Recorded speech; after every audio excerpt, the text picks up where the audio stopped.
Let's bring in Democratic strategist and former Harris senior advisor Mike Nellis and Dr. Lauren Wright, a NewsNation political contributor and conservative commentator. Good morning to both of you.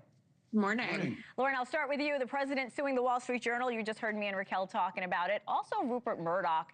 Trump and Murdoch have a long history. I never considered it rocky. They seemed friendly. What are your thoughts on this?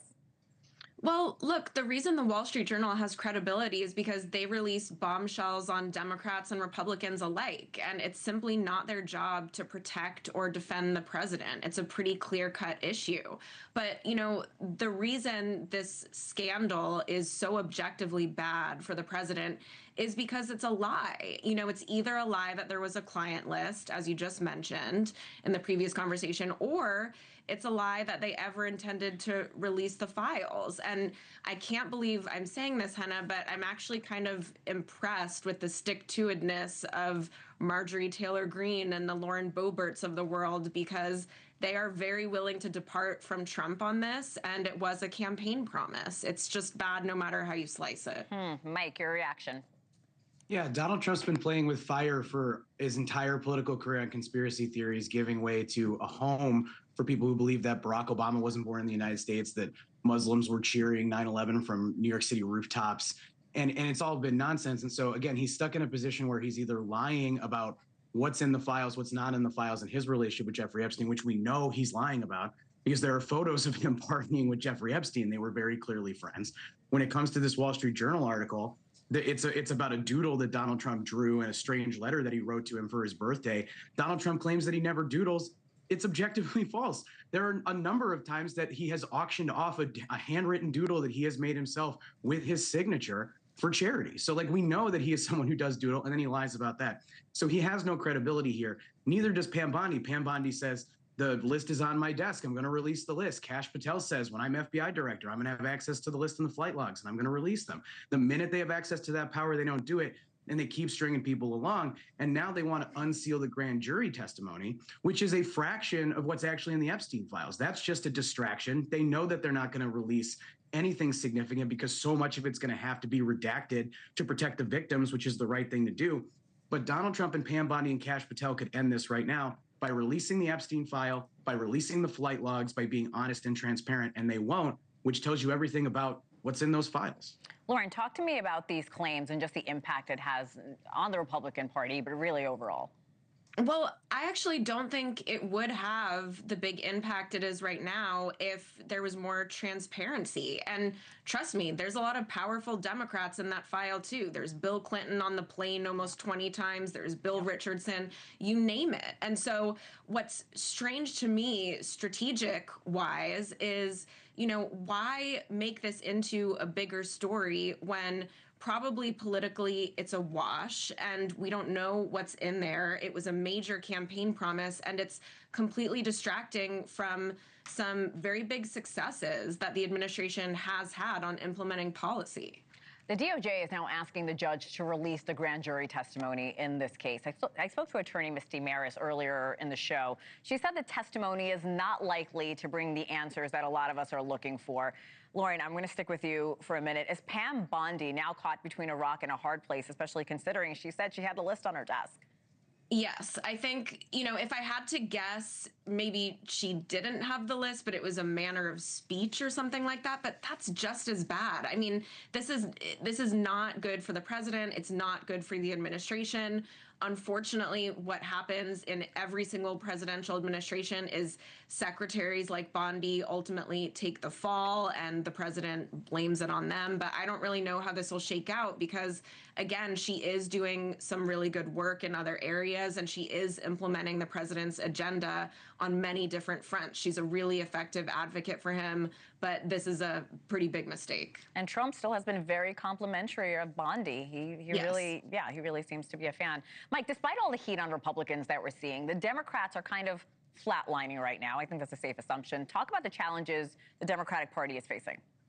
Well, I don't think the Democrats are flatlining right now. There was a poll yesterday that had the Democrats up 8 points on the generic ballot, which would suggest we're in a strong position for the midterms.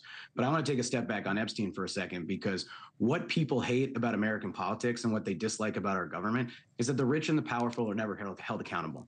And so Laura brought up the fact that there are major Democrats potentially in these files. There's major Republicans on these files. There's celebrities in these files. I want to see it released regardless of political party, regardless of the politics. Because people need to be held accountable for their crimes.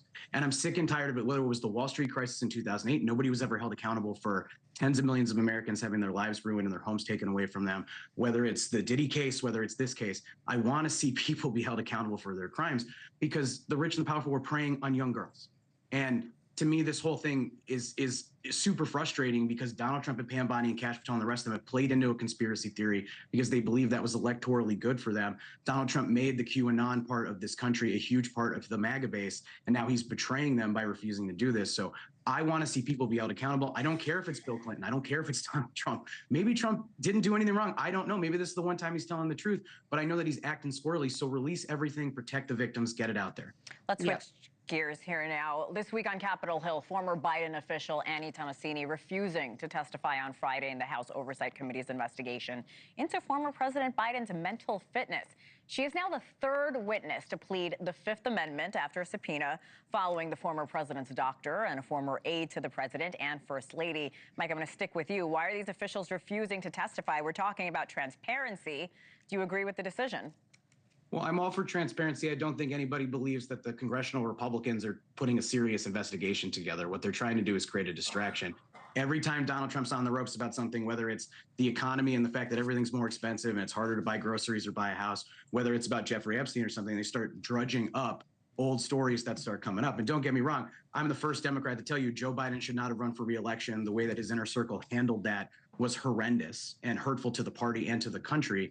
But ultimately, like, congressional Republicans are just interested in scoring cheap political points. So I don't blame anybody for going, I'm not going to deal with this, because I'll tell you from my own self, I was investigated by the House Judiciary Committee last year for a right-wing conspiracy theory and was subpoenaed multiple times and was like, I'm not going to engage with this because it isn't real. They're just trying to score cheap political points, and it's an abuse of the government power. Again, maybe there's a real investigation that needs to happen. There's some real transparency that should be out there, but it's just a distraction from Epstein, the economy, the rest of the administration's failures. We know Comer calls the lack of testimony a, quote, pattern of key Biden confidants seeking to shield themselves from criminal liability. Lauren, what do you make of these claims? I think it's extraordinary, and frankly, I'll never get over it. This is one of the biggest lies that was ever told to the American public, that Biden was okay and fit to serve. He shouldn't have been president. I don't even care about the running for re-election part. Kamala Harris probably should have been president before the re-election campaign. This is a person who aides told us was sharp as ever behind the scenes, who they said is the smartest person in the room. He's more energetic than we've ever seen before.